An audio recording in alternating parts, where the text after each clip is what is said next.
Welcome to the Her Story Circle podcast, the podcast that brings you the extraordinary tales of everyday women who are changing the world. I'm your host, Gertrude Mache, and I'd like to acknowledge traditional custodians of the land on which we meet today. I also like to pay my respects to elders, past, present, and emerging. Every week, we dive into the lives, challenges, and triumphs of women from all four corners of the globe. We're here to inspire, enlighten, and connect, sharing stories that uplift and empower. So grab a cup of coffee, settle in, and join us as we explore the incredible journeys of women shaping our future. This is Her Story, where every woman's voice matters. Hello, everybody, and welcome back to the Her Story Circle. This is Gertrude Mache here in beautiful Melbourne, Australia. And today I am graced with the presence of yet another fascinating woman coming back to the tribe. Haven't talked to her in a few years, but it's always good to reconnect with the women who have shared their stories before. So welcome back. Please tell everybody your full name, where you're based, and share your story with us today.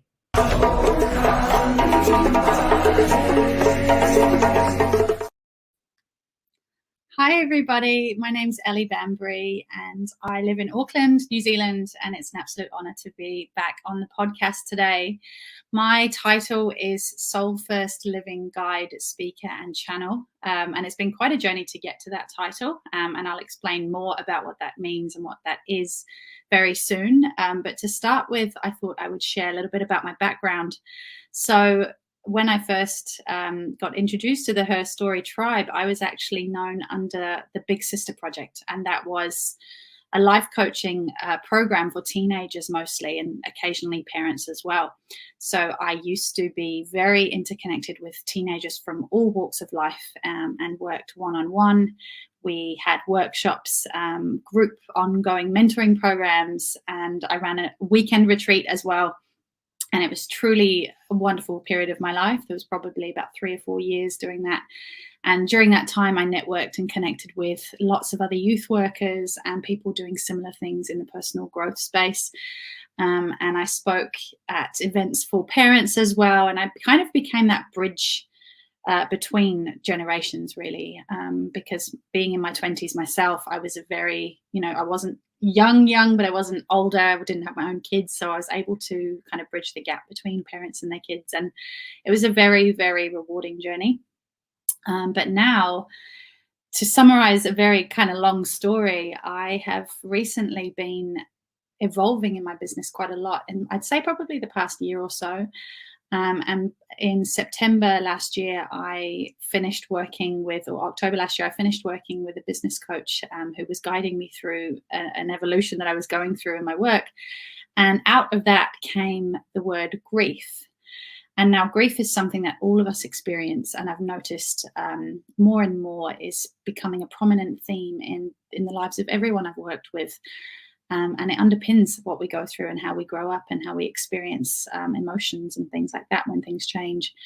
And it became a really prominent theme in the work I was doing with my coach. And I said to her, I've experienced so much personal grief, and I've seen how it's underpinning the lives of everyone I work with. And it doesn't necessarily just refer to big loss and tragedy, but it's that coming of age experience and releasing emotion. And feeling our true feelings and expressing ourselves authentically. And that exploration of that theme became a new umbrella for me. And I kind of got rid of my teenage umbrella and opened up my work to adults of any age and stage. So I now work with in a similar capacity with events and speaking and one-to-one work. I work with anyone who resonates with who I am and how I do life, how I operate as a mentor. But we focus on growth in grief and becoming more of our true selves through expression of emotion and expressing ourselves and developing deep-rooted, authentic connections with each other. I have recently run, as in a week ago, so I'm not sure when this will meet your ears, but on in February of 2024, I ran my first event with this grief umbrella, and it was called Glitter and Grief. And I had a 16-year-old in the room and a woman in her 80s in the room, and everyone in between, men and women. And it was a beautiful space where everyone came together. Not many people knew what they were in for. I don't think anyone truly did know what they were really coming to, but there was a call from their soul that they wanted to be in that space. And everyone let their walls down and started to connect with each other and really feel feelings that they hadn't felt for a long time. And the whole purpose was to help people feel safe to express that, because the world that we live in isn't always catering to genuine expression, and we can meet a lot of people that aren't comfortable being on the receiving end of someone else's really big emotions. And if we go through life never really truly acknowledging how we feel along the way, along our growth journey, and suppress it instead, that will build up over time, and it can start to impact how we show up in the world and start to sabotage our relationships. And how we show up to them. So it was a beautiful experience, and it's something that I'm going to be doing once a month for as long as it resonates with people. And I also do one-to-one mentoring for different programs as well. And just to touch on what I said at the beginning, my title, Soul First Guide. What does that mean? To nutshell it, everyone has a soul. At least I believe everyone has a soul, and that's the part of us that isn't the mind, it isn't the body, it's the spirit, it's the energy that we live life with. It's our heart, it's our essence. And through working with clients and the community in whatever capacity that looks like, my deepest desire is to help people live from that space, to live from a softer, more connected space. And everyone, you don't have to have a religious or spiritual background to live in this way. It's very much a calmness and an inner peace and an inner knowing and a trust. Some people might call it gut instinct, and others might have completely different reference points for that. But for me, soul first living is living from your heart, living from your truth, and knowing where your limits are and where your boundaries are, and trusting yourself to know what you need and when you need it. So the way I work now is helping people develop. I've got different tools and techniques and things that I share with my community and my people around developing authentic connection. And I coach in expression and helping people use words that really enable others to understand who they are and what they need from a compassionate and clear space. So there is no misunderstanding. It helps people dismantle expectations of what others should be for them. And it's a really deep space, and often it can be quite confronting. And I know that at Glitter and Grief, I touched on that and did some exercises around self-expression and setting boundaries that are compassionate and able to share with other people, whoever that person is talking to, how this person feels or what they need. And everyone in the room had, on reflection, was very, oh, wow, like I didn't know that I could say those things. I didn't know that was possible, because it's not common. We're very, it's very easy to people please and just go with the flow. So I'm all about slowing down and tuning into what we need so we can live in a way that really resonates with us.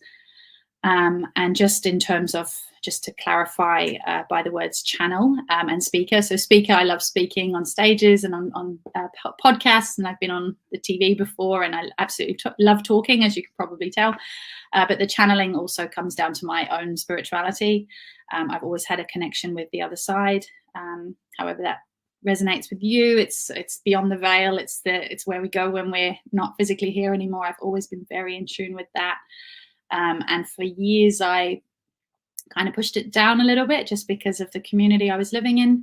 But as I've started to connect with people through their grief and through and some personal tragedies in my own life, I've lost an uncle to suicide, 2 uncles to suicide, and had lots of grief through friendship changes and moving and everything like that.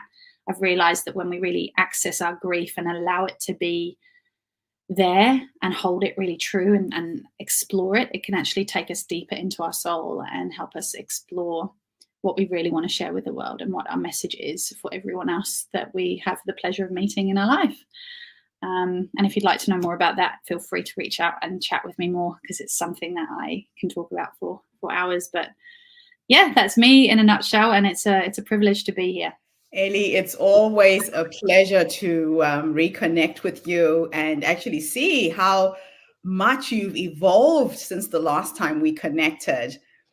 Now, let's go back a few steps and delve into that moment in time when you realize the profound connection between grief and growth, and how it shaped your approach in guiding others towards a soul first life. Such a beautiful question. There's so many things I can touch on here. The first thing that I can say that comes to mind, and this is a common story that I share, when I first started coaching teenagers and young, mostly women, right at the beginning a few years ago, there was one woman that came into my world who I coached temporarily, and she was very suicidal, like had planned it, ready to go kind of thing, and very, very deep trauma, very interconnected with lots of people in her life that were toxic. And she was in one of the worst positions I've ever seen physically, to be able to get herself out of it. And she came into my life, and I spent some time with her. And again, to cut a long story short, I was basically her last resort. Spending time with me and working with me she told me, was her last resort. And for me back then, it was a lot of pressure, but I also deeply had this feeling, and I couldn't quite pick on how this feeling came about, but it was this strong feeling that things were going to be okay, and she was supposed to be in my world. And she spent some time with me. We did some workshops, we played, we did some oracle cards just for fun, just to get some outside the box messages, and connected with nature and followed her intuition. And yeah, she's still going a few years later. She chose not to take her life. And when I asked her, what was it that changed your mind? Like, what was it specifically? Because it's such a big change to make, to not want to do that anymore. And she said, you reminded me that I have a soul. I'm not just a number in a system. And that was a poignant moment for me, that there's not much to it really. It's tuning back in with our essence and our heart, and knowing that we aren't the things that have happened to us. Yes. And from there, everything just evolved. And I've also, like I said in my intro, had experience with losing an uncle to suicide, or two of them, but one of them I wasn't born at the time. And I've seen a lot of times where teenagers more so have been through a lot of challenges with friends and felt like they don't know who they are anymore. And at the time, we wouldn't recognize that as grief. We just think, oh, it's anxiety, it's depression. But actually, there's a grief of, I'm not that person anymore, or that person isn't who they were once. So there's a lot more layers to it. Yeah. Wow. Now, working with teenagers is challenging. Mm-hmm. And I know that New Zealand, Australia have got very high rates of youth suicides. In fact, the highest in the world. Why do you think that is so? Ooh. I think if I was to just go based on my experiences and the conversations I've had and what I've noticed, it's very much, there's a lot of things, but one of the big strongest ones would be an inability, and it's not anyone's fault, but there's a wide scale inability to be able to see and hold space for people. And by that, I mean, often if someone is anxious or depressed or suicidal, we throw them into a system of mental health care, which has got its place for sure, and it's necessary. But the system is so overwhelmed that and this is having spoken to kids that have been through this system, they start to feel like a number and a problem, and they get shipped off and moved around and medicated and told that they need to fix this in their life and fix that. And actually, from the spaces I've been in with them, there's been like years and years worth of trauma that is dissipated after a few weeks of simply being heard without being shipped off or tried to be fixed. Simply listening with an open heart and allowing them to express their grief has freed up so much space in their body that they feel like a whole new person. So it's very much a communication thing and an emotional awareness and maturity thing, I think. Yes. Wow. Sometimes it's just having that safe space to let the stories breathe, to get them out of one system that helps. So your journey from the UK to New Zealand at a young age was a pivotal experience. How did this move and the grief associated with it catalyze your lifelong spiritual connection and lead you to where you are today? At the time of this interview, I'm 29. I moved to New Zealand when I was 12, nearly 13. And for about a year before we moved to New Zealand, so it was with my parents and my sister and my brother at the time. Right. For about a year before we moved, we weren't allowed to tell anyone that we were moving here. It was a secret purely because my parents hadn't, they needed to get things in place and not let their work know what was happening in case they lost their jobs or something happened. They needed to make sure we were definitely going before everyone started fluttering around, trying to talk to us all the time and chime in with their thoughts. So there was a lot of build up to moving, which was fine, and we understood at the time. But in that, there's a feeling of, in hindsight, I could see there was a feeling of, if someone knows my truth or what's really happening for me, they might abandon me, or they might judge me, or not want to be friends anymore. So there was lots of little childhood stuff that went on in my brain. I can't speak for my siblings. And then you move to a country that you've never even seen. I mean, they spoke English, which helped, but moving to a country you'd never been to, based off of what your parents have decided, and leaving everything and everyone, was an experience of kind of like cold water immersion. Like, I'm going to take you out of the warmth and throw you in here and let's just float, So there was a lot of growth in that alone, and a lot of grief and emotion because we're leaving our grandparents and everything. But when we came to New Zealand, again, I keep saying this, but long story short, within about 2 weeks of living in New Zealand, we were staying in motels and hotels and everything for a few weeks, and I started school while I was in a motel. And as soon as we landed here, I started to feel the energy of the land, and I'd never really experienced it before, like being in a country and feeling the energy of the space that I was in, and I could feel it in my body, but I wasn't mentally aware of what was going on. And one day, I remember vividly, I was in the bathroom getting ready for school, and I said a name out loud that popped into my mind. And as soon as I said the name, all of this stuff started coming through me. Like, I started being able to see spirit and connect with things that I'd never visually seen so strongly before. And I started this new school as the new kid with a funny accent, and it was a very multicultural school. And not only was I the new kid with an accent, but I was also the new kid who could talk to people's dead relatives and give positive messages. So I was in the classroom sitting opposite 12-year-olds saying all these things that they were like, oh my gosh, like, how are you doing that? And yeah, for about 2 years, I was actively, I'd say, a psychic medium at the age of 12 to 14. Didn't ask for it to happen. It was very much just there. From when I was a younger child, I could see stuff, but again, didn't really have the language for it and assumed everyone else knew what I was talking about. But when we came here, it was like it just came out of the land. I could feel it. And 2 years of that, and then high school kicked in and kind of pushed it down and got met with other people's fears and beliefs, and I kind of suppressed it enough to just leave it be.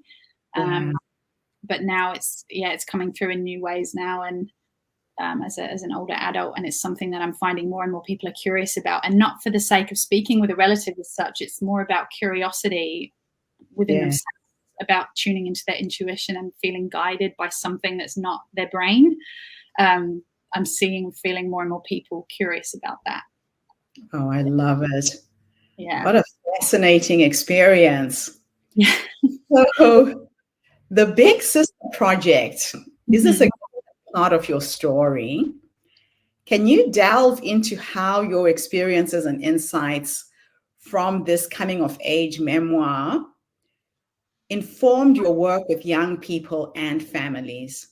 Absolutely. So the Big Sister Project was the title of my book that I wrote in 2018, and it's a coming of age memoir about my experience as an au pair in France. So I was 18 years old, didn't want to go to university straight away and went traveling. And for 4 months of that, I was living with a French host family.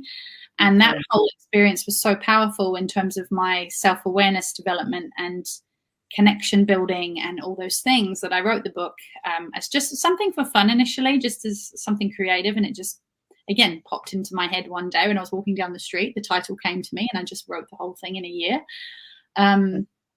But since then, publishing it, I self-published, and with that you have to self-promote and everything else. And as I started to do that, more and more young people were commenting online saying, I don't know what I want to do when I leave school, and I don't know how to make decisions, and asking me questions about leaving school and travel and families. And then it just emerged into life stuff in general. And parents were asking me, what shall I do with my teenager? They're not sure how to do this, or which decision to make. And it naturally kind of evolved into a coaching program, reaching people from all walks of life. Yeah. It's just incredible how these things find you. It's almost like it was just written in the stars. Sometimes that. Yeah. So you talk about creating sincere relationships with healthy boundaries. Can you explain how these relationships facilitate our ability to grieve and grow, and why they're crucial for leading a soul-first life? When it comes to relating to each other, we can get, and this is coming from experience and also seeing people around me, we can get very used to people behaving in a certain way. We have friends that we've known for years, and unless you're both on the same trajectory of growing or living, we do this, right? We move up and down, up and down, up and down. And sometimes one of you will have a big life choice to make, and the other one might be stuck where they are or choosing to stay where they are. And we can start to divide and move across. But if both of you aren't expressing the truth of what you're experiencing as things start to shift in your life, we often tend to, it's very easy to get into arguments or attacking comments or pull away because it's too hard to really face the sadness that we're experiencing when things change. And with family, when we grow up as kids, we don't really have much choice in how the family dynamics work, but we learn how to love people or what we need to do to acquire love and all of those things. And if we don't really shine a light on what those were for us, for me, there was a lot of people pleasing. And this isn't, I've spoken with my family about this, and it's an open dialogue for us. It's learned behaviors of people pleasing or walking on eggshells to make sure someone else is comfortable sometimes, or there's little things here and there that we learn but don't know here. So when we grow up, those behaviors continue and often land us in situations that we're actually trying to escape from. So with having compassionate boundaries, it's not so much putting a wall up. Most people have probably heard this. It's about showing people where the door is to access us, and allowing them to know who we are and what we're experiencing, and how much we give, in a way that doesn't overgive, it doesn't undergive. It gives what we're able to give and willing to give. And when it comes to grief, again, it's just being able to help people understand what we need, so that they can be there for us and not try and give us what they think we need. Yeah, and I like the idea of the door, showing people the door and how to get through to us. That's a very, very powerful analogy. And you allow them in. You're giving them permission to come through. Yeah. So your glitter in grief events and next level dreamers dressed up parties and your one-on-one soul play sessions offer unique spaces for exploration and healing. How do these experiences help individuals navigate their grief and embrace a new way or a new season of life?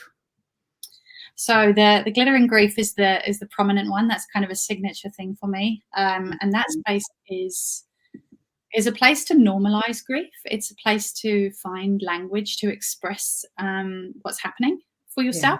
And it's because it's age inclusive. There's no age off the table. I mean, younger children I might start doing an event for later, but at the moment it's teenagers and up.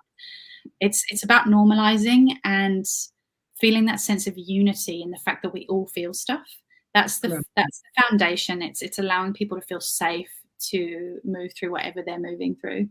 Because when we feel normal, when we feel safe and held, we can build, we can create. But if we're feeling insecure and unstable underneath, we can't build on that. And it's kind of, so that's the glitter and grief kind of foundation. The next level dreamers dress up party is something I want to do later this year, and it's kind of come from a similar space of creating that foundation, but also it's more of a celebration when people are moving into that place of, I'm ready to like live again, because I love parties. I love dressing up. I love themes. I love like going crazy with dress up and all the things. And I always have, and my family has. And I thought, why not offer a space where people can have a dance and have a couple of minutes with a microphone and share what they're celebrating and share where they're going. And, there's often guilt around feeling joy after you've lost something, because people think, oh, you should be feeling sad, or do you think you're moving on too quickly? And actually, I'm here to champion the people that are ready to own their own journey and story and timeline, instead of living according to what people have told them they need to do. Yeah, that's very important. Yeah, and the one-to-one is, it's more of a honed in journey with me by your side to do all of those things and more, but on a deeper level. Fantastic.